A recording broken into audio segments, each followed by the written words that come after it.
Okay, so I mean, my thought was just sort of take questions and people shouting at me.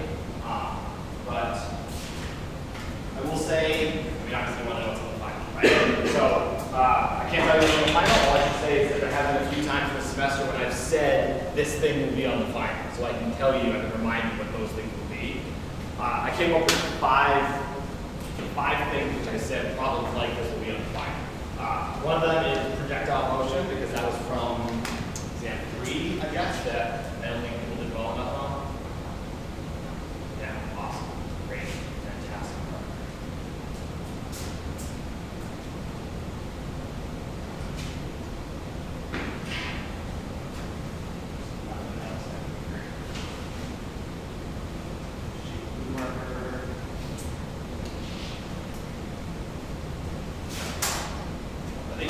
Okay, projectile motion, a ramp and block problem.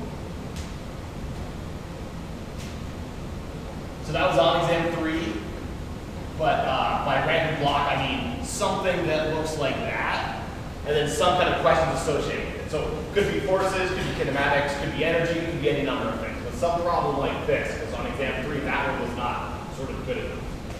And the other 3 are the 3 things that we've done in class so far that I haven't been able to ask you. So the last 3 topics. So the first one is force from a pivot.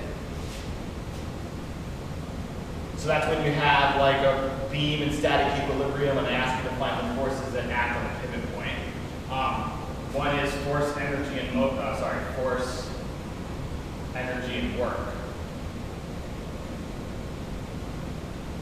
So that's basically just the idea that given any problem, you can basically solve it using either force, energy, or work, and you have to sort of determine how to do it. And the last one is circular motion.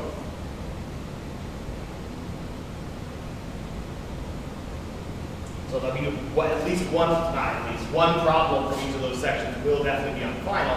And you can see that these are sort of from the last part of the class. So the additional problems, of which there'll be 2-ish more.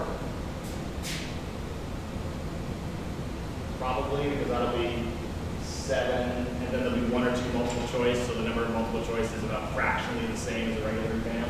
Will be basically from the first half of the semester. So this stuff is sort of second half, and this stuff is sort of first half. But other than that, I don't have anything else to say. So is there something that we want to go over, specific problems, anything?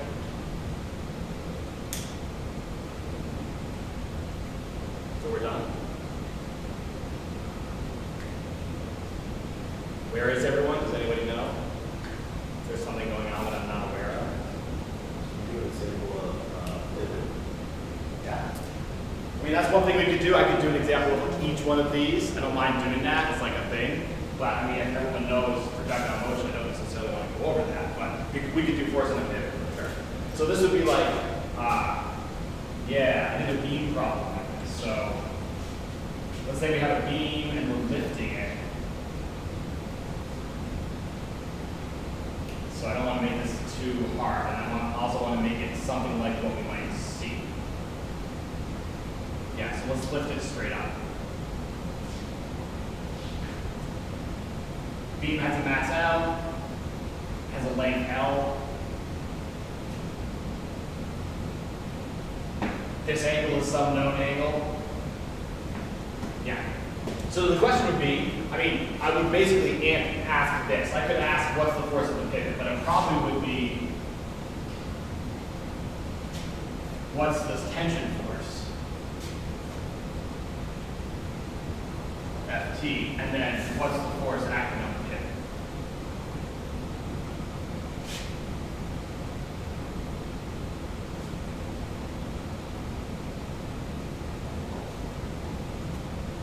So let's just do both of those. So this thing is in rotational equilibrium. I would have to tell you that in the problem. Rotational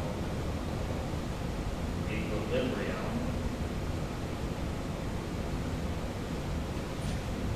And I'm just going to go check and make sure this blue marker is like kind of showing up in the video. Yeah, that's about all it's doing. It's kind of showing up. All right, we'll take it. Yeah, so basically, like, this is how the problem will be set up.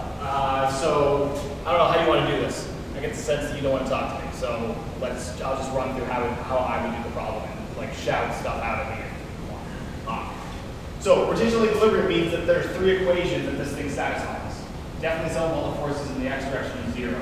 Sum of all the forces in the y direction is 0. That's any equilibrium problem, but because this thing is a rotational equilibrium, we also have the sum of all the torques is 0. So all three of those are going to have to be used to figure out those, to find the answer to those two things. So it happens that, you could try to work out all three and then figure out which ones go with which parts.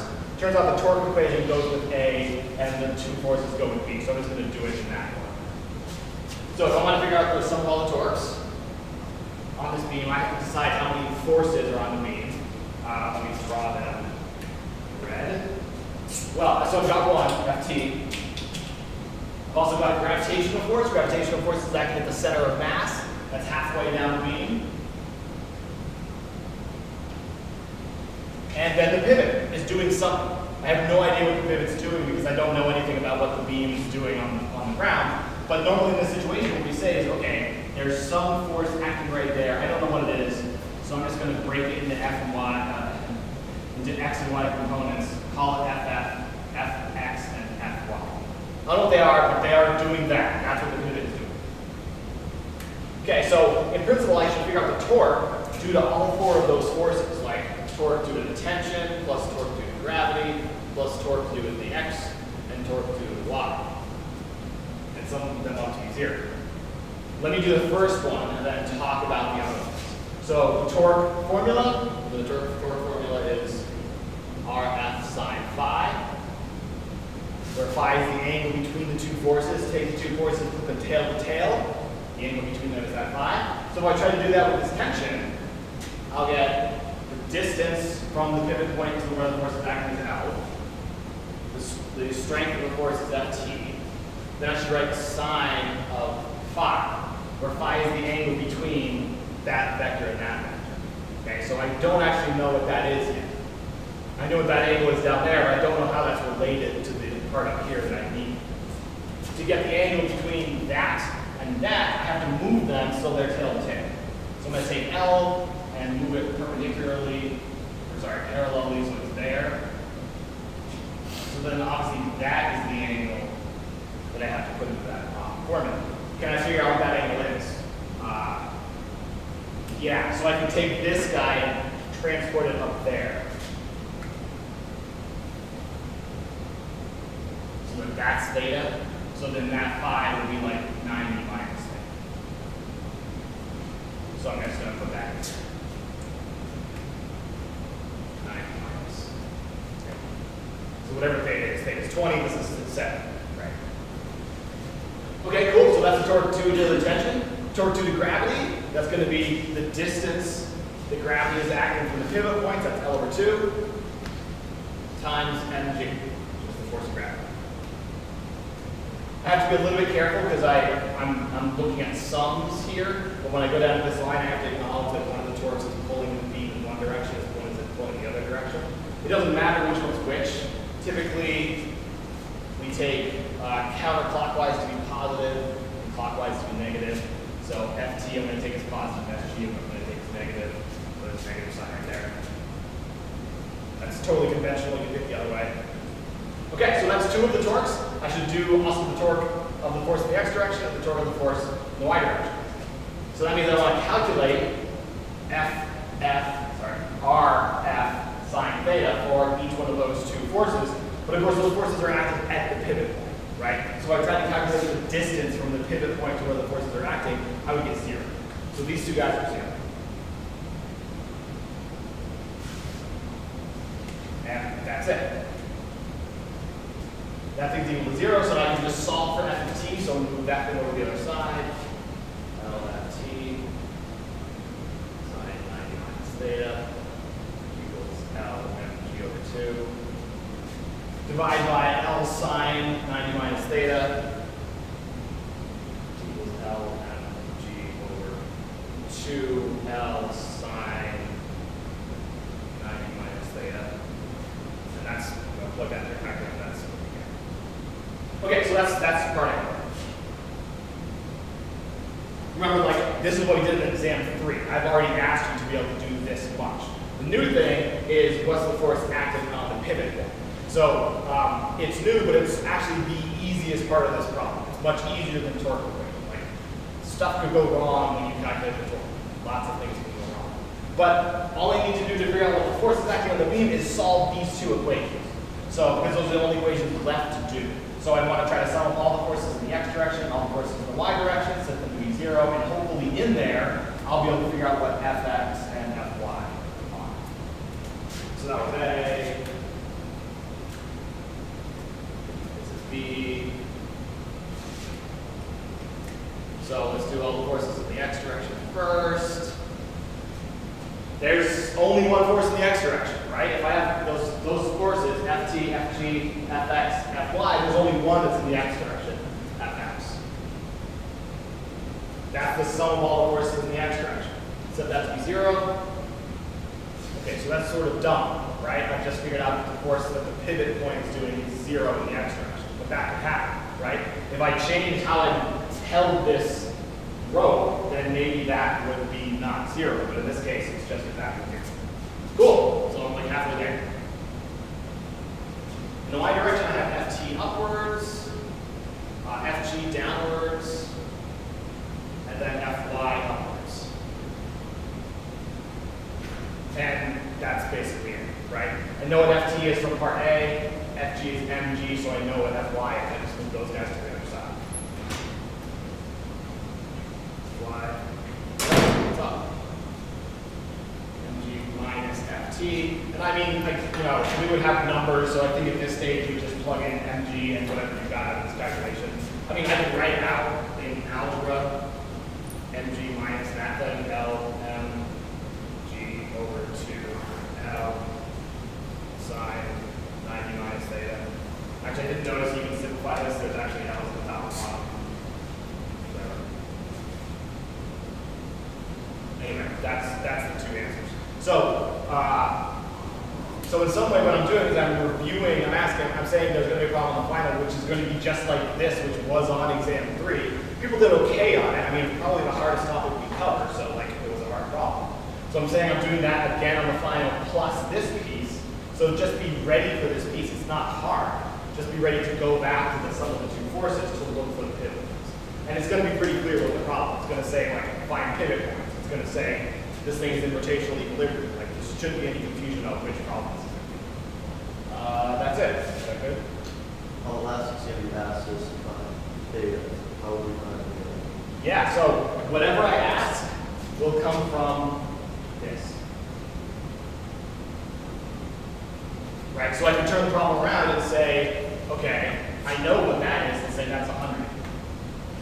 And let's say I don't know what theta is, right? So in this problem, what I would do then is I would start here, which just comes from this thing, right? And just figure out how to solve the theta. So to isolate theta, I can divide by those two guys. Sine 90 minus theta is L M G over 2 L F T, and I'll cancel out those L's because I didn't do anything there. And then you have an equation to the side of an angle is some quantity, so take the inverse sine of that thing. Yeah, 90 minus theta is inverse sine of mg over 2ft. And then of course, like this is 90 minus theta, so you have to move theta over and move 90 and move sine over. Be like 90 minus sine inverse of mg over 2ft equals theta, something like that. I mean, but the key is that, like, okay, you might screw up this thing, but getting from here to recognizing this is what you're going to try to do would be the majority of the problem. Okay. So no matter what I ask, it's always doing this torque summation thing. Is that enough for people? Okay. Anything else?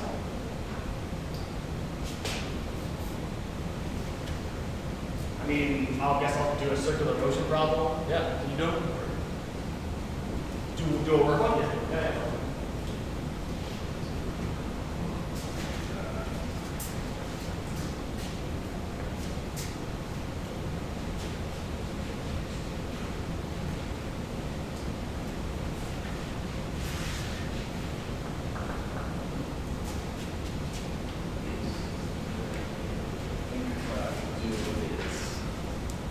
stop the video and do another one and hope that works.